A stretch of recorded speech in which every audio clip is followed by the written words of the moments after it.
Ei, què passa? Ben tornats i ben tornades, benvinguts i benvingudes pels nous a la secció de cinema i tecnologia aquí a Metadata. Vinc amb energia, vinc amb energia. Però arribem amb les piles carregades per seguir amb aquesta secció que tant m'agrada aquí cada 2 setmanetes venir a parlar de les meves sèries, de les meves pel·lis, això sí, sempre relacionades amb la tecnologia, ja ho sabeu. I avui vinc a parlar d'una cosa que quan us digui el què direu, coi, això ja està suadíssim, Pol, ja n'hem parlat en altres vídeos fins i tot. Perquè sí, avui vinc a parlar de la intel·ligència artificial, de l'Artificial Intelligence, de la AI, de la IA, però una versió d'aquesta intel·ligència artificial bastant anterior de tot el que portem escoltant últimament. Una intel·ligència artificial que l'hem tingut davant dels nassos abans fins i tot que sapiguéssim del que era una intel·ligència artificial. Com us dic, aquí a Metadata ja hem tocat algunes de les aplicacions de la intel·ligència artificial amb el cinema, com per exemple el vídeo que us deixo per aquí, on posàvem a prova el ChatGPT intentant-li demanar que fes alguna mena de guió per alguna pel·lícula que ens inventàvem en aquell moment. O en un altre vídeo on vam veure com professions com el doblatge es veuen amenaçades per aquestes intel·ligències artificials que us deixem per aquí dalt també. Però com us dic, hi ha una aplicació d'aquesta intel·ligència artificial que teníem davant dels nassos durant bastant més temps del que ens imaginem. Us vull parlar de com les plataformes fan servir la intel·ligència artificial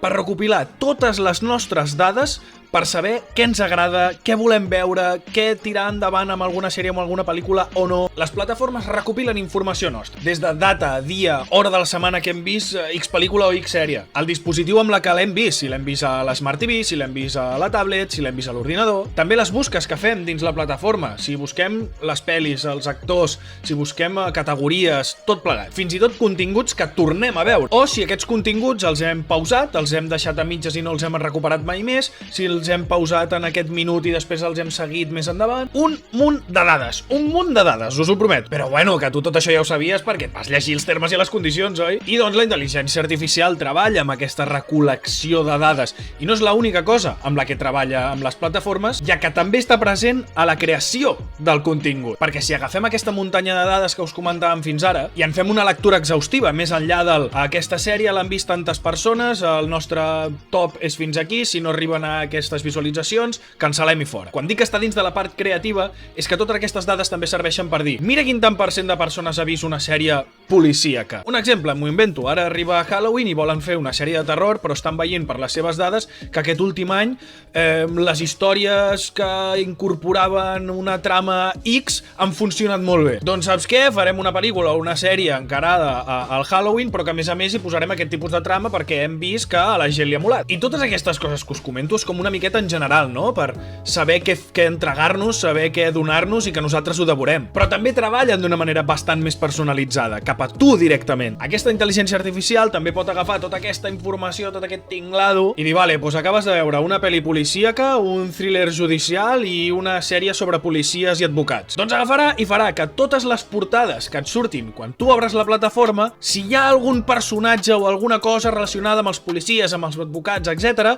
et posarà aquella portada perquè et cridi més a tu l'atenció, perquè sap que en aquell moment vital, pel que sigui, t'estan cridant molt l'atenció aquest tipus d'històries. Sí, home, Pol, això significa que tenen més d'una portada per cada producte? Sí, de fet, en poden arribar a tenir fins a 7 o 8, i depenent de la teva plataforma, del que tu hagis vist, del temps que ho hagis estat veient, del que hagis compartit, si has puntuat, les teves portades seran completament diferents a les que em surten a mi pel mateix producte. És a dir, si pel que sigui et vol recomanar, no sé, una sèrie que a mi així em vingui al cap, Better Call Saul, i tu últimament has mirat moltes coses de narcos i jo últimament he mirat moltes coses d'advocats, a tu segurament et ficarà una portada amb algun dels personatges que són la part de narco de la sèrie, i a mi probablement la portada que em posi per cridar-me l'atenció serà la del mateix Saul Goodman, que és advocat, perquè jo he estat veient contingut d'advocat. Crec que ho estic explicant prou bé, no? I clar, que sàpiguen tant de tu i sobre els teus gustos pots pensar, bueno, llavors és bo perquè les coses que em recomanin, etc., estaran com més relacionades amb mi i amb el que a mi m'agrada veure. Doncs sí i no, perquè d'alguna manera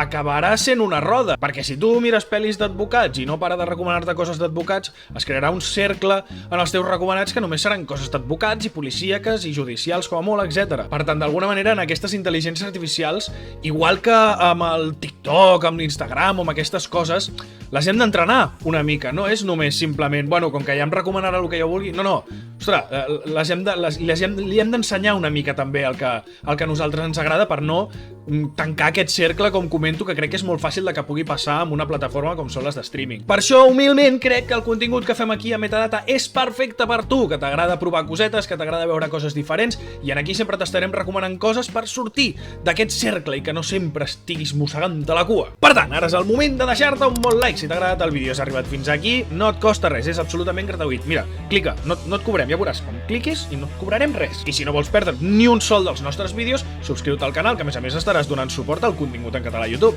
Una última cosa que m'agradaria afegir, i això ho implementarem en els vídeos d'aquesta temporada de Metadata. Deixeu-nos també a comentaris tipus de vídeos o temes que tingueu ganes que toquem, o pel·lícules en concret, o sèries en concret. A mi m'ajudarà moltíssim a saber què us interessa per poder preparar vídeos que us puguin agradar. Així que ja ho saps, like, subscriu-te, comenta, bla bla bla bla bla, i a disfrutar també, a disfrutar de la vida. Vinga, ens veiem en un parell de setmanes aquí a Metadata. Ciao!